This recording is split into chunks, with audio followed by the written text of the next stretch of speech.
World War II wasn't just fought on battlefields. It was fought in fields of wheat, corn, and potatoes. While soldiers stormed Normandy, farmers on the home front faced a different mission: feeding nations under siege. But how did they do it with shortages of labor, fuel, and supplies? The answer lies in a forgotten hero of the war: radio. Welcome to the story of wartime farm radio networks, how broadcasts turned farmers into unsung warriors of World War II. Stick around to discover a side of the war you've never heard before. By 1941, World War II had turned the world upside down. In Europe, Nazi blockades choked supply lines, while in the Pacific, Japan's conquests disrupted food imports. For the Allies, food wasn't just sustenance, it was a weapon. A starving nation couldn't fight, and a well-fed one could win. But farming in wartime was brutal. Fuel was rationed, machinery was scarce, and millions of farmhands were drafted into the military. So how did countries like the United States and the United Kingdom keep their fields producing? The answer wasn't just tractors or manpower, it was information, delivered straight to farmers' living rooms through the magic of radio. Programs like the USDA's National Farm and Home Hour in the US and the BBC's Farming Today in the UK became lifelines for rural communities, turning isolated farms into a coordinated war machine. Let's start with the United States. The National Farm and Home Hour, broadcast on NBC's Blue Network, was a radio juggernaut. Launched in 1928, it became a wartime powerhouse by 1941, reaching millions of rural listeners daily.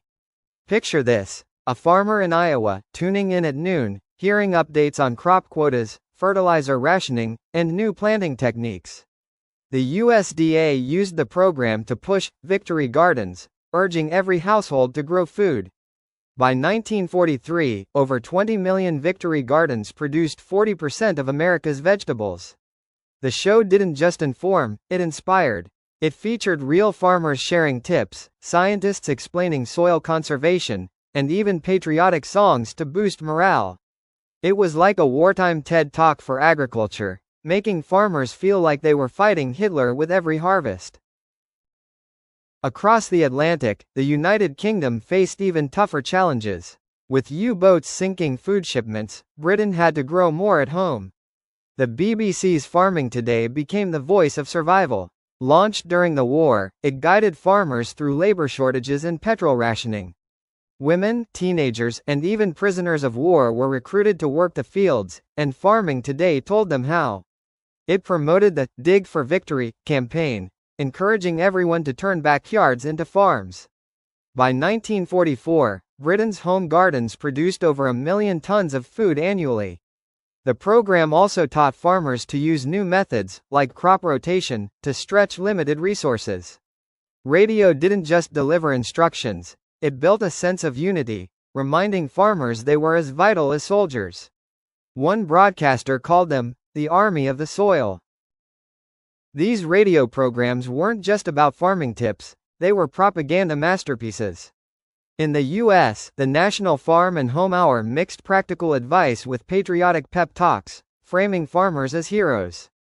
In the UK, Farming Today used stirring music and stories of ordinary people to boost morale. Both programs promoted initiatives like the US Crop Corps and the Women's Land Army, recruiting women and teens to replace drafted farmers. Radio made rural listeners feel like they were part of a global fight. And it worked. In 1943 alone, U.S. agricultural output hit record highs, despite shortages. In Britain, home food production doubled from 1939 to 1945. Radio turned scattered farms into a unified front, proving that a microphone could be as powerful as a machine gun. So why does this matter today? Wartime farm radio networks showed how information could win wars. They empowered millions of ordinary people, farmers, housewives, even kids, to feed nations under pressure. The National Farm and Home Hour ran until 1960, and Farming Today is still on BBC Radio 4 today, a testament to their impact. But this story also reminds us of the power of communication in times of crisis.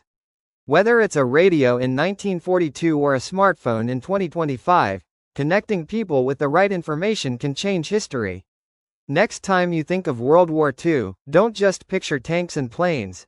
Imagine a farmer, tuning a radio dial, fighting for victory one harvest at a time.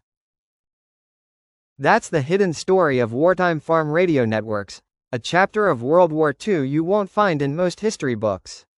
If you enjoyed this deep dive into the past, hit that subscribe button and ring the bell for more untold stories. Let us know in the comments, what other obscure World War II topics should we explore? Thanks for watching, and we'll see you in the next one.